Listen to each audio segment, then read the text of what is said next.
Assalamualaikum warahmatullahi wabarakatuh. Salam sejahtera bagi kita semua. Perkenalkan, nama saya Ilham Wahyu Pamungkas. Saya merupakan dosen D3 Teknologi Pangan Politeknik Negeri Sriwijaya. Pada hari ini saya akan uh, memberikan kuliah tentang untuk mata kuliah pengawasan mutu pangan dengan materi sertifikasi dan undang-undang keamanan pangan.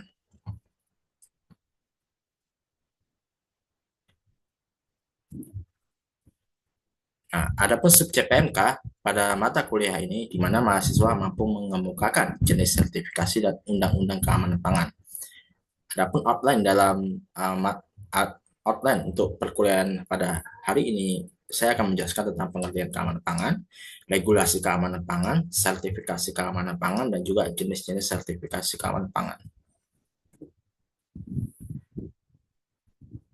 Nah, kita masuk ke bagian pendahuluan. Sebagaimana kalian ketahui, pangan merupakan kebutuhan dasar manusia yang paling utama yang harus dipenuhi agar tubuh dapat berfungsi dengan baik. Bahan pangan sendiri terdiri dari makanan dan minuman yang mengandung sumber energi bagi tubuh agar dapat beraktivitas. Nah, bahan pangan yang baik bagi tubuh adalah makanan dan minuman yang baik, bersih, serta higienis, serta juga mengandung gizi yang seimbang, ya, serta tidak mengandung bahan-bahan yang membahayakan kesehatan bagi tubuh. Dan bahan pangan yang pada umumnya tidak dikonsumsi dalam bentuk mentah, tetapi juga diolah menjadi berbagai jenis dan bentuk makanan-makanan. Di mana tujuan pengolahan, di mana bentuk, di mana tujuan pengolahannya itu meningkatkan cita rasa serta memperpanjang masa simpan bahan pangan tersebut. Hal yang harus diperhatikan yaitu kualitas dan keamanan pangan tersebut pada saat diolah.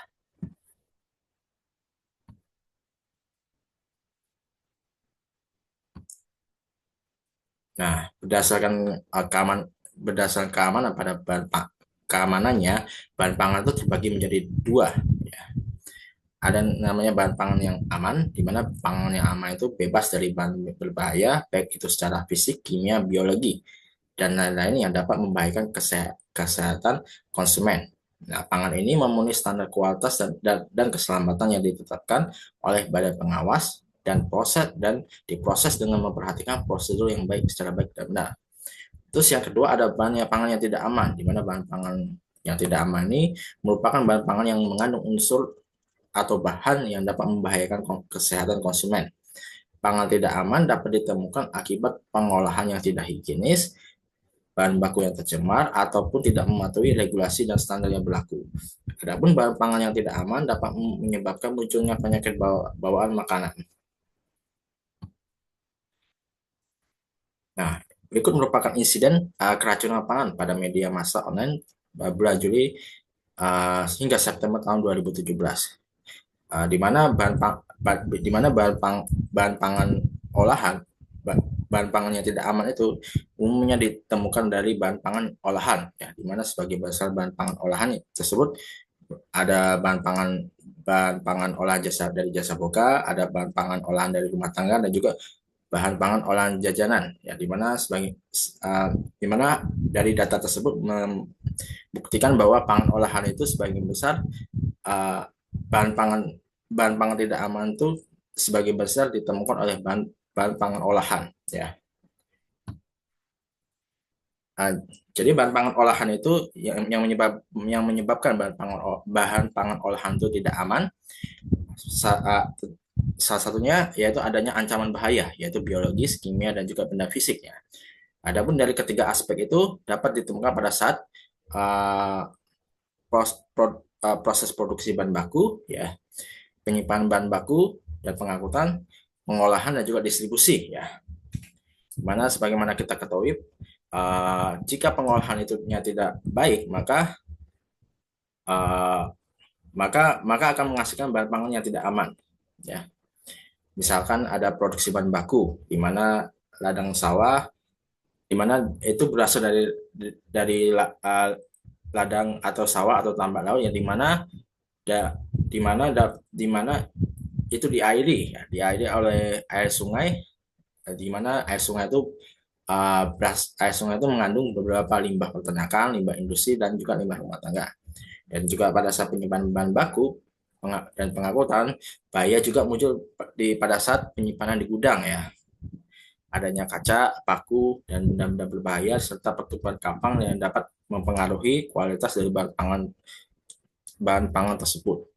Terus juga pada saat pengolahan, di mana pada saat proses, uh, baik itu uh, pada saat sebagai contohnya ada pemanasan atau pendinginan yang tidak sempurna pada saat proses yang menyebabkan bakteri tersebut tidak mikroorganisme tersebut tidak mati, serta distribusi ya, dimana distribusi juga berpengaruh, timbul berpengaruh sehingga menimbulkan ancaman bahaya bagi bahan pangan ya.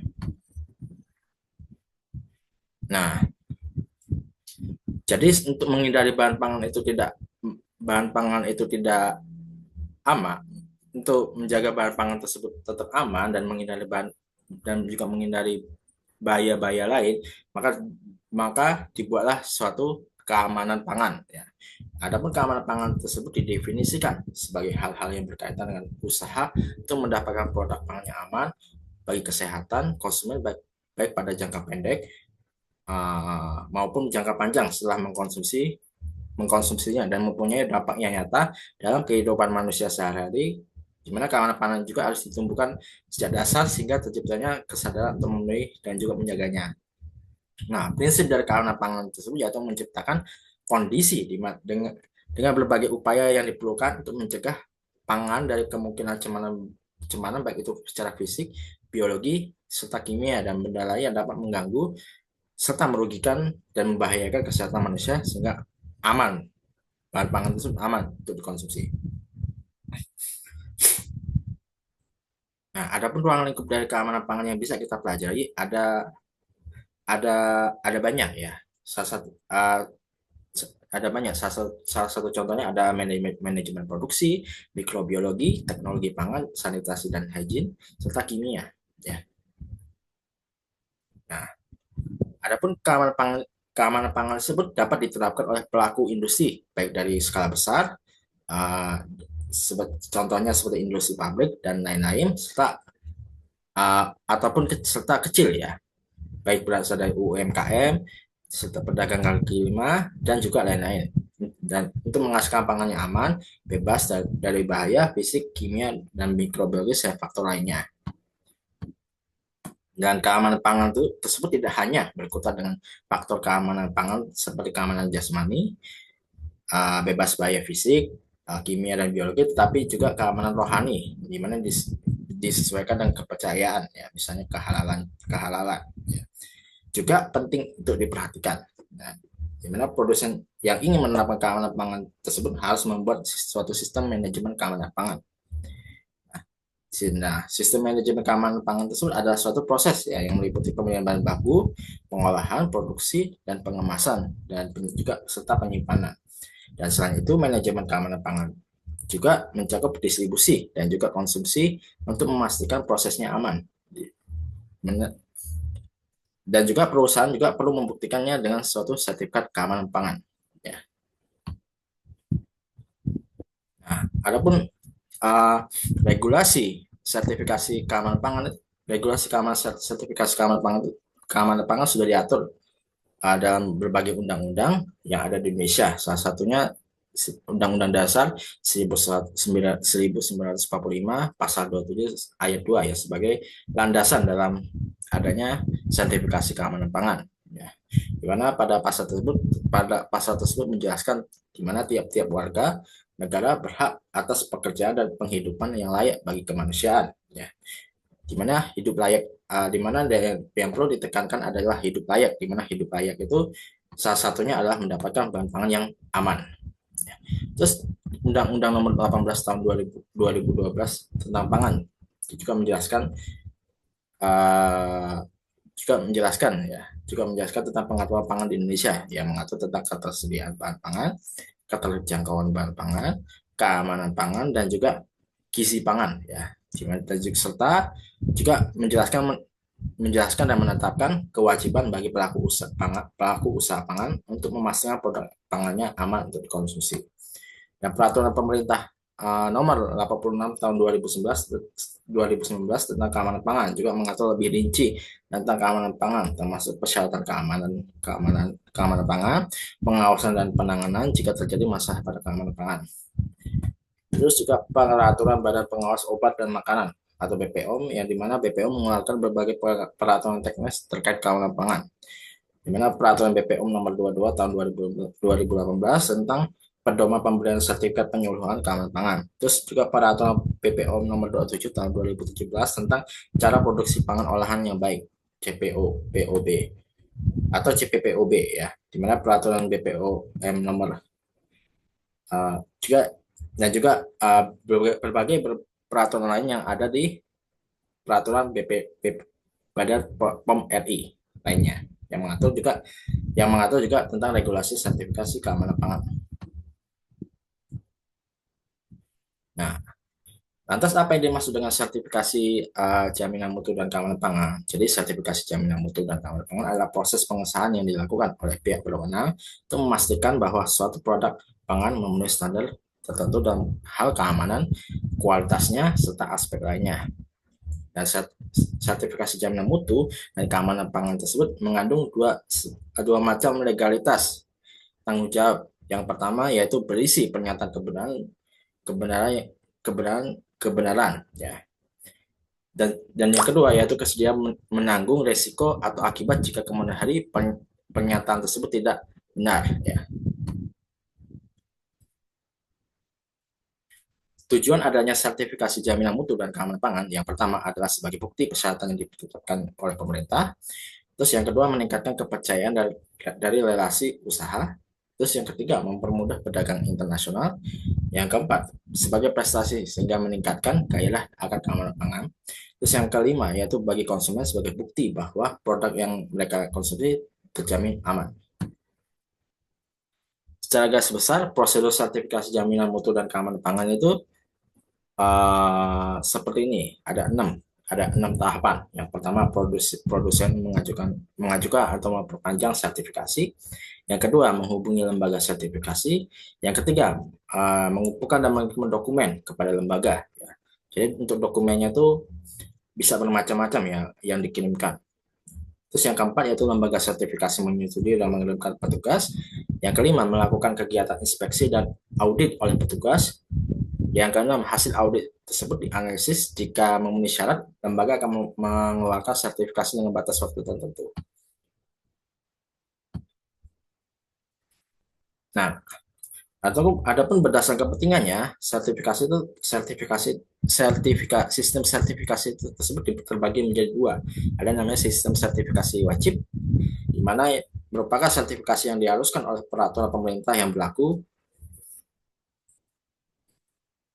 Badan resmi yang menerbitkan sertifikasi wajib adalah lembaga sertifikasi yang berwenang yang mendapatkan wewenang untuk itu atau yang mendapatkan akreditasi dari pemerintah. Sebagai contohnya ada SNI, BPOM dan juga lain-lainnya. Dan terus yang kedua yaitu sistem sertifikasi sukarela atau volunteer, di mana yaitu sistem sertifikasi yang menangani sertifikat mutu sukarela di luar kewajiban pemerintah. Mana sertifikasi sukarela ada dua, yaitu sertifikasi sukarela pemerintah dan juga sertifikasi sukarela komersil. Dimana sebagai contohnya ada SII yaitu Lembaga Sertifikasi Industri Indonesia dari Kemenperin, lembaga sertifikasi swasta baik dari luar negeri ataupun dalam negeri.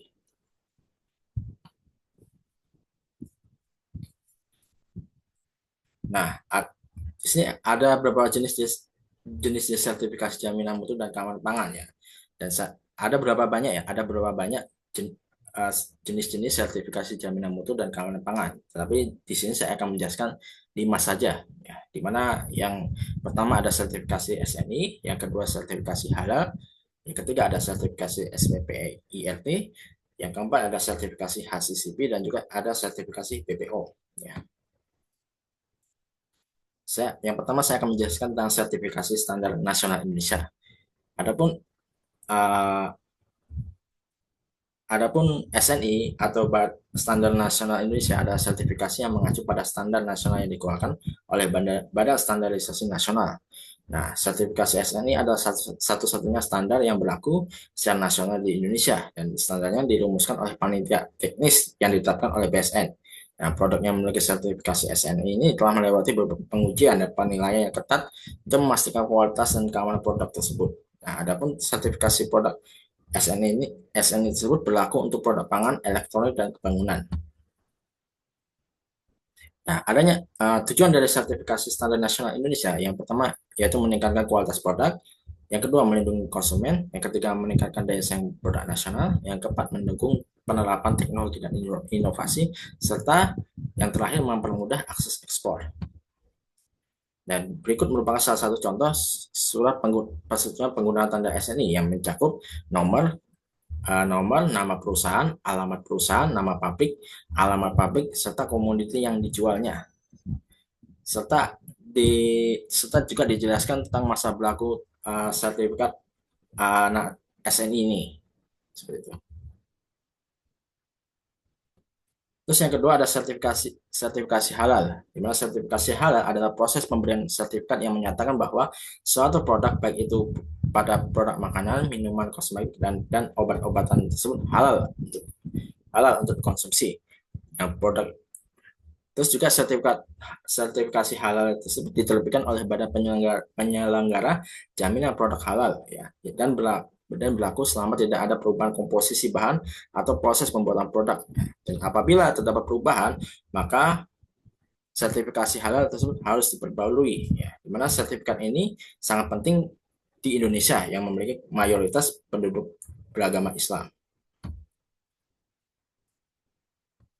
Nah, terdapat tiga prinsip sertifikasi halal produk, di mana yang pertama sertifikasi halal memastikan semua bahan yang digunakan dalam proses produksi memenuhi persyaratan halal. Terus yang kedua, sertifikasi halal memastikan tidak ada kontaminasi bahan haram atau najis terhadap produk baik berasal dari peralatan produksi, pekerja, ataupun lingkungan produksi. Yang ketiga yaitu sertifikasi halal memastikan proses produksi halal dan juga dapat berjalan berkesinambungan. Dan ini merupakan salah satu contoh sertifikat halal yang dikeluarkan oleh BPJPH ya, yang mencakup nomor sertifikat, jenis produk, nama pelaku usaha, dan juga masa berlakunya. Ya. Selanjutnya ada sertifikasi HACCP, di mana di mana sertifikat HACCP atau Hazard Analysis and Critical Control Point atau disingkat HACCP merupakan sebuah prosedur yang mengatur manajemen keamanan pangan, ya, di mana pendekatannya ialah dengan proses yang preventif pada saat pengolahan dengan menganalisis titik kritis pada saat pengolahannya. Yang selanjutnya jika sebuah produk dinyatakan lolos dari proses analisis, maka produk tersebut berhak untuk mendapatkan sertifikat HACCP. Dan sertifikasi HACCP merupakan kewajiban bagi produsen di sektor industri pangan. Mana sertifikat HACCP ini dapat dikeluarkan baik oleh pihak pemerintah maupun BPOM ataupun pihak swasta atau pihak asing seperti ISO dan juga FDA serta pihak-pihak lain yang berkepentingan. Nah, adapun ruang lingkup sertifikasi HACCP itu itu itu mencakup beberapa kategori ya yang ditentukan oleh kode Komite Akreditasi Nasional ya. Ada yang ataupun kategorinya yang pertama ada produk susu dan juga analoginya. Terus juga yang kedua ada lemak, minyak, emulsi dan juga emulsi minyak. Ketiga ada buah dan sayur. Keempat ada serealia dan juga produk serealia. Yang kelima ada produk bakteri. Yang keenam ada daging dan juga produk daging. Yang ketujuh ada ikan dan produk perikanan. Yang kedelapan ada pemanis termasuk madu. Yang kesembilan ada garam, rempah, sup, saus, salad, produk protein. Yang kesepuluh ada produk pangan untuk keperluan gizi khusus. Yang kesebelas adalah minuman yang tidak termasuk produk susu. Dan juga yang ke-12 ada produk produksi dari bahan biokimia. Adapun syarat sertifikasi HACCP, yang pertama produsen telah memahami aturan pemerintah yang berlaku, ya. Terus yang kedua ada menerapkan sistem HACCP sesuai dengan 7 prinsip dasarnya. Yang ketiga memiliki ruang lingkup yang menjadi lokasi aktivitas produksi baik sebagian maupun keseluruhan area. Yang keempat bersedia memproses sertifikasi HACCP yang berbeda untuk masing-masing aktivitas produksi ataupun unit potensi bahaya meski masih berada di manajemen yang sama. Terus yang kelima, produsen telah memperkerjakan staf penanggung jawab mutu dan jaminan keamanan produksi. Dan yang terakhir, produsen menyertakan dokumen-dokumen kelengkapan seperti SIUP, akta pendirian, TDP, NPWP, surat izin usaha, dan telah aktif melakukan kegiatan produksi.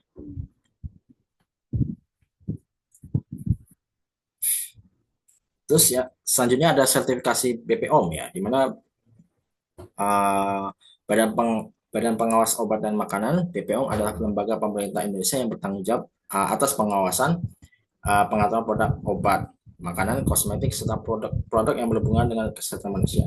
Dan sertifikasi BPOM ini merujuk pada izin edar atau pendaftaran produk yang dikeluarkan oleh BPOM dan memastikan bahwa produk tersebut aman, ya.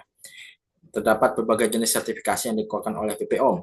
Di antaranya ada sertifikasi cara pembuatan obat dan bahan obat yang baik atau CPOB, sertifikasi cara pembuatan obat tradisional yang baik atau CPOTB, sertifikasi cara pembuatan kosmetika yang baik atau CPKB, dan juga sertifikasi cara produksi pangan olahan yang baik atau CPOB. Nah, adapun salah satu sertifikasi yang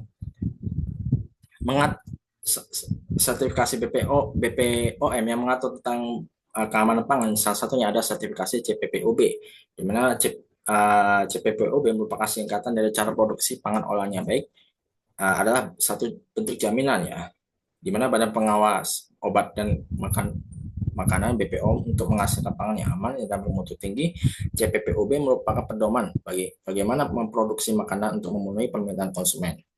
Dan CPPOB ini adalah nama lain dari Good Manufacturing Practice, ya, atau GMP, dan diatur oleh Peraturan Menteri Perindustrian Nomor 75 Tahun 2010 tentang pedoman cara produksi pengolahan olahan yang baik. Dan CPPOB ini menjadi syarat untuk memberikan sertifikat izin edar MD oleh Badan POM. Ya. Terus yang terakhir ada sertifikasi SPPILT atau sertifikat produksi pangan industri rumah tangga yang diberikan untuk produk makanan dan minuman yang diproduksi oleh industri rumah tangga dan dijual secara eceran. Di mana sertifikasi ini dikeluarkan oleh wali kota atau bupati setempat untuk menunjukkan bahwa produk tersebut disesuaikan dengan standar berlaku. Dan untuk mendapatkan sertifikasi ini beberapa kualifikasi dasar harus dipenuhi, seperti tempat usaha yang diperbolehkan menyatu dengan tempat tinggal, produksi manual hingga semi otomatis, dan juga jenis produk yang sesuai dengan ketentuan Badan Pengawas Obat dan Makanan. Dan untuk kriteria produk yang diizinkan untuk memperoleh SPPILT, yang pertama adalah produk tersebut termasuk dalam 15 jenis pangan yang diizinkan untuk diproduksi dalam rangka memperoleh SPPILT, dan juga produk tersebut tidak termasuk pangan yang diproses secara komersil atau pasteurisasi, pangan yang diproses dengan pembekuan, proses food yang penyimpanannya memerlukan lemari pembeku, terus juga pangan olahan asal hewan yang disimpan dingin atau beku, terus pangan diet khusus dan pangan keperluan medis khusus antara lain MPASI, booster ASI, formula bayi, formula lanjutan, dan juga pangan untuk penderita diabetes. Terus juga terus yang kedua, produk tersebut dapat disimpan pada suhu ruang lebih dari 7 hari.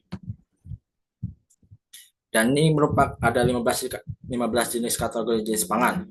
Yang pertama ada hasil olahan daging kering, hasil olahan ikan kering, hasil olahan unggas kering, hasil olahan sayur, hasil olahan kelapa, tepung dan olahannya, minyak dan lemak, selai jeli dan sejenisnya, gula kembang, gula dan madu, kopi dan teh kering, bumbu, rempah-rempah, minuman serbuk, hasil olahan buah, dan juga hasil olahan biji-bijian kacangan dan hasil olahan biji-bijian kacang-kacangan dan juga umbi yang yang dimana 15 kategori pangan tersebut yang diizinkan untuk dibuatkan SPPI RT-nya. Dan ini juga ada nomor registrasi PIRT-nya yang ketika kita sudah mengajukan perizinannya, maka nomor registrasi tersebut wajib dicantumkan pada kemasannya ya.